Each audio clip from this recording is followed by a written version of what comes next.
Hello दोस्तों, नमस्कार। स्वागत है आपका आज की इस क्लास में, जहाँ पर हम लोग पढ़ने जा रहे हैं HTML का लिस्ट टैग के बारे में। हमने अभी तक की अपनी सारी क्लासों में बहुत सारे टैग यूज़ करके देखे हैं। उसी क्रम में एक टैग और होता है जिसे हम बोलते हैं लिस्ट टैग। इसको कैसे यूज़ करना है, क्या इसके फ़ायदे होते हैं, इन सारी चीज़ों को आज हम प्रैक्टिकल के साथ देखने वाले हैं। तो चलिए स्टार्ट करते हैं आज की इस क्लास को, जिसमें पढ़ने वाले हैं HTML का लिस्ट टैग।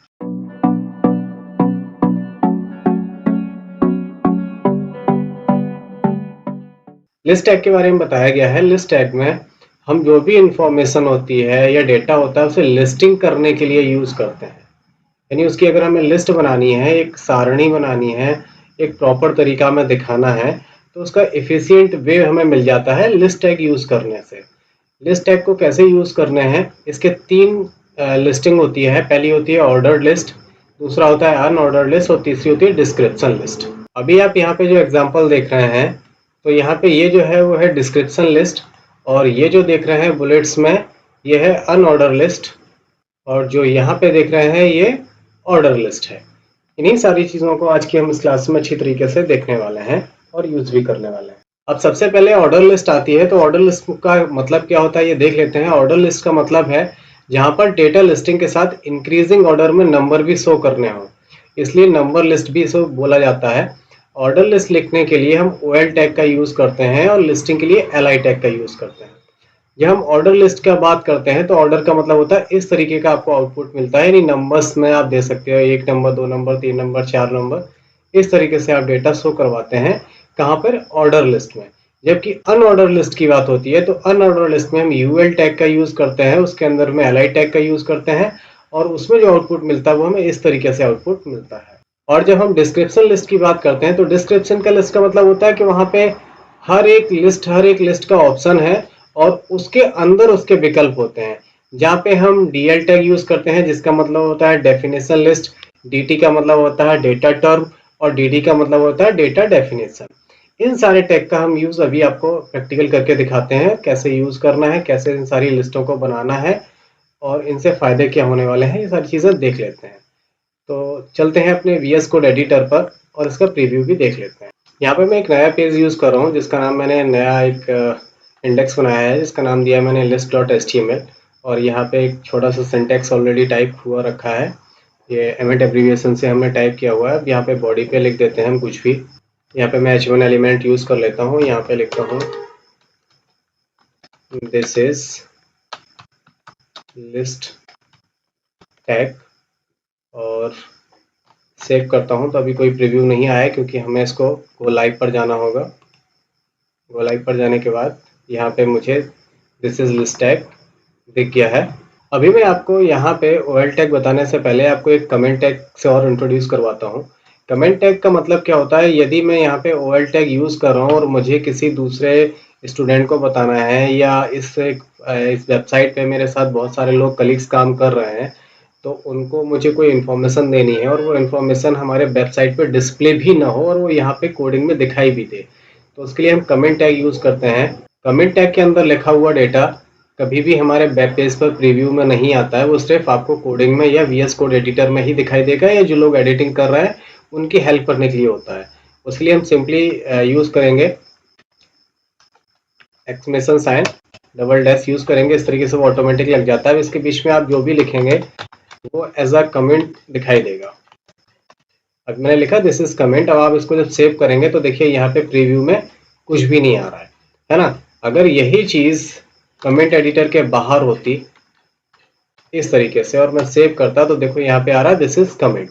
लेकिन यही चीज़ अगर एक्सक्लेमेशन के साथ और कमेंट में आ गई है और आप इसको सेव करेंगे, कोड एडिटर में तो दिखाई दे रही है बट प्रीव्यू पर नहीं दिखाई देगी। इसका यूज़ होता क्यों, मैं बता दिया। जैसे मैं यहाँ पे लिख रहा हूँ कि नाउ वी आर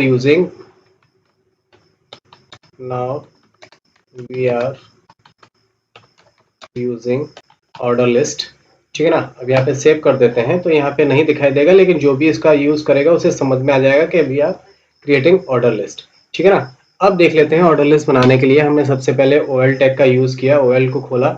OL खोलने के बाद हमने उसके अंदर LI टैग यूज़ किया। LI टैग में मैं यहाँ पे कुछ लिख देता हूँ, जैसे मैंने अब OL के पहले मैं यहाँ पे एक चीज़ और लिख देता हूँ, H1 H1 टैग यूज़ करता हूँ, MS ऑफिस, ठीक है ना। और यहाँ पर आके MS ऑफिस के सॉफ्टवेयर लिख देता हूँ, MS Word, MS Excel, MS PowerPoint, ठीक है ना। अब देखिए मैंने यहाँ पे OL टैग का यूज़ किया है, OL का मतलब ऑर्डर लिस्ट, और उसके अंदर LI टैग का यूज़ किया है ये।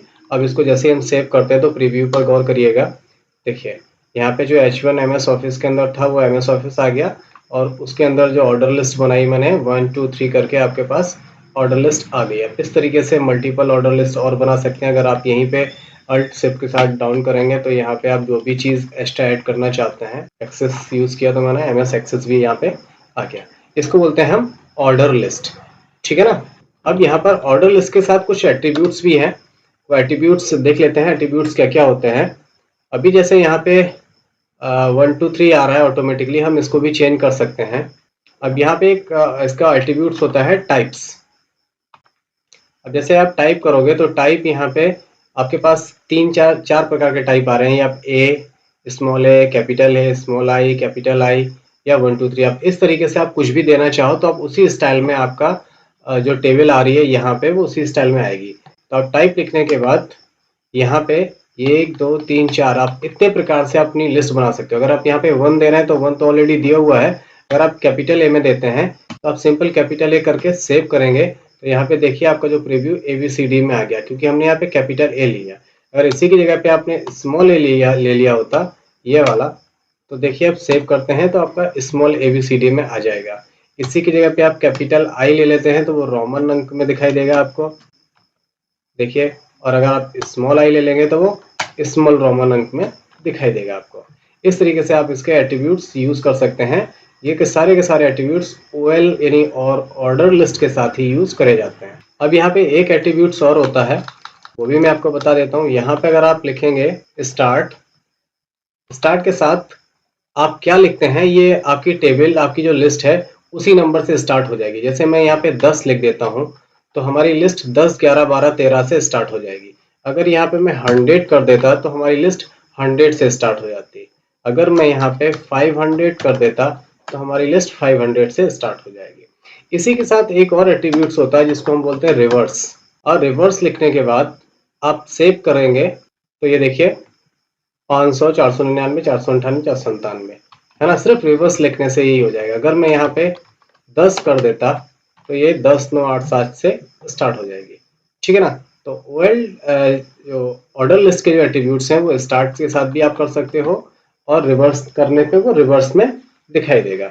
ये था हमारा ऑर्डर लिस्ट, क्लियर है ना। अब देख लेते हैं अनऑर्डर लिस्ट कैसे बनाते हैं। इसी के आगे मैं अनऑर्डर लिस्ट भी आपको बना देता हूँ।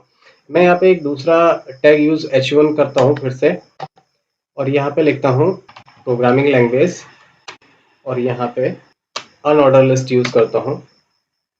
अनऑर्डर लिस्ट के नीचे यूज करता हूँ मैं LI टैग का यूज किया मैंने, और यहाँ पे लिखा मैंने C language, HTML language, PHP language, Python language, ठीक है ना। और इसको सेव करके देख लेते हैं आउटपुट क्या आता है। देखिए मैंने यहाँ पे यहाँ से मैंने अनऑर्डर लिस्ट बनाई है, और यहाँ से H1 का जो प्रीव्यू है वो ये दिख रहा है आपको, और इसके बाद अनऑर्डर लिस्ट का ये यहाँ तक बना हुआ है, और वो इस तरीके से आपको दिख रहा है। ये मैंने अनऑर्डर लिस्ट बना दी है, ठीक है ना। अब आपको यहाँ पे डिफरेंस तो क्लियर हो ही गया होगा कि ऑर्डर लिस्ट और अनऑर्डर लिस्ट में दोनों में डिफरेंस दिखने में आउटपुट में कैसा आता है, ये अच्छी तरीके से समझ में आ गया होगा। अब यहाँ पे अनऑर्डर लिस्ट के साथ भी कुछ एट्रीब्यूट्स हैं, वो क्या क्या काम करते हैं वो देख लेते हैं। अभी जब मैंने बाय डिफॉल्ट बनाया है तो इनके आगे ये राउंडेड शेप में इसके जो बुलेट्स आ रहे हैं वो राउंडेड शेप में आ रहा है। आप इनको बदल सकते हैं। कैसे बदलना है देख लेते हैं। अनऑर्डर लिस्ट के साथ क्या क्या एट्रीब्यूट्स यूज होते हैं।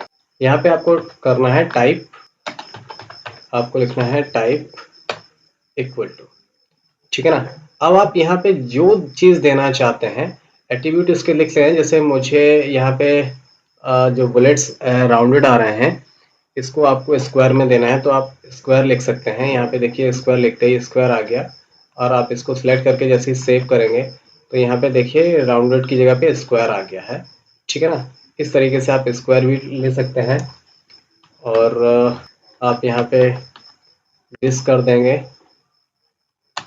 तो डिस्क में वापस से गोल आ जाएगा। आप यहाँ पे नन कर देंगे तो कुछ भी नहीं रहेगा। आप यहाँ पे सर्किल कर देंगे तो सर्किल में इस तरीके का दिखेगा। अच्छा, ये जितने मैं एट्रीब्यूट यूज़ कर रहा हूँ इन सबको लिखते चलिएगा, तो आपकी प्रैक्टिस भी बनी रहेगी और आपको याद भी रहेगा कि कौन कौन से एट्रीब्यूट्स यूज़ करे जा सकते हैं यहाँ पे। इस तरीके से आप अनऑर्डर लिस्ट के साथ भी इस तरीके के एट्रीब्यूट्स आप यूज़ कर सकते हैं। ऑर्डर और अनऑर्डर लिस्ट के बाद जो आता है उससे बोलते हैं हम डिस्क्रिप्शन लिस्ट। डिस्क्रिप्शन लिस्ट बनाने के लिए क्या यूज़ करना है, उसके लिए फिर से हम एक टैग यूज़ कर लेते हैं जहाँ पे अपना कुछ लिखते हैं। हमने यहाँ पे h1 टैग यूज़ किया, वेब डिज़ाइनिंग कोर्स, इसलिए हम सबसे पहले टैग यूज़ करेंगे DL का। तो DL यूज़ किया, DL के अंदर DL तो हो गया डिस्क्रिप्शन लिस्ट। अब इसके अंदर मुझे लिस्ट बनानी है, तो लिस्ट बनाने के लिए सबसे पहले जो टैग यूज़ हम करते हैं उसे बोलते हैं हम दैट इज़ कॉल्ड DT, यानी डेटा टर्म। डेटा टर्म के अंदर हमें अपना जो भी डेटा लिखना है वो डेटा लिखेंगे और यहाँ पे हमने लिख दिया HTML, ठीक है ना। HTML लिखने के बाद अब DT का एक बन गया, DT का एक बन गया ना, DT की एक लिस्ट बन गई है। इसका प्रीव्यू देखते हैं, प्रीव्यू में आपको इस तरीके से HTML दिखाई देगा। अब इसके अंदर से फिर मुझे एक और टैग यूज़ करना है दैट इज़ कॉल्ड DD। हमने जो DT के अंदर जो डेटा टर्म बनाया, ये जो HTML टर्म है, इसकी ये डिफाइन डेटा की डेफिनेशन सेट करेगा, HTML की डेफिनेशन सेट करेगा। तो HTML की डेफिनेशन इसी के आगे लिखने के लिए लिखेंगे हम this is basic web designing, basic web designing code, ठीक है ना। अब इसको हम सेव करते हैं, तो देखिए इस तरीके से HTML के अंदर ये चीज़ आएगी। अब इसके बाद मैं एक दूसरा सा DT यानी डेटा टेबल यूज़ कर, डेटा टर्म्स यूज़ कर लेता हूँ। DT टैग फिर से यूज़ करता हूँ। इसके बाद मैंने लिखा है यहाँ पे CSS, ठीक है। CSS के अंदर मैं एक डेटा डेफिनेशन बना देता हूँ DD टैग से और इसके अंदर लिखता हूँ दिस इज, ठीक है ना। अब इसको सेव करके देखते हैं। तो this is the difference between order list, unordered list and data list. यहाँ पे देखिए इस तरीके से हेडिंग आ गई है और उसके बारे में बताया गया, फिर एक लिस्ट आई है, फिर उसके बारे में बताया गया। इसको बोलते हैं हम डिस्क्रिप्शन लिस्ट, ठीक है ना। क्लियर है, समझ में आ गया होगा आपको। यहाँ पे तीनों प्रकार की लिस्ट हमने आपको बता दी हैं। इसको बोलते हैं हम ऑर्डर लिस्ट जो इस तरीके से क्रमबद्ध तरीके से आती है, अनऑर्डर लिस्ट जो इस तरीके से आती है, और डिस्क्रिप्शन लिस्ट जो इस तरीके से आती है जहां पर हम एक पॉइंट देते हैं और उसके बारे में डिस्क्राइब भी करते हैं। इन सारी चीज़ों को ही बोला जाता है लिस्ट टैग और इनका यूज़ इसी तरीके से किया जाता है। तो दोस्तों उम्मीद करता हूँ आपको लिस्ट टैग अच्छी तरीके से समझ में आ गए होंगे। नए टैग के साथ नए टैग को यूज़ करेंगे। मिलते हैं अगली क्लास में, तब तक अपना ख्याल रखिए। टेक केयर, गुड बाय, जय हिंद।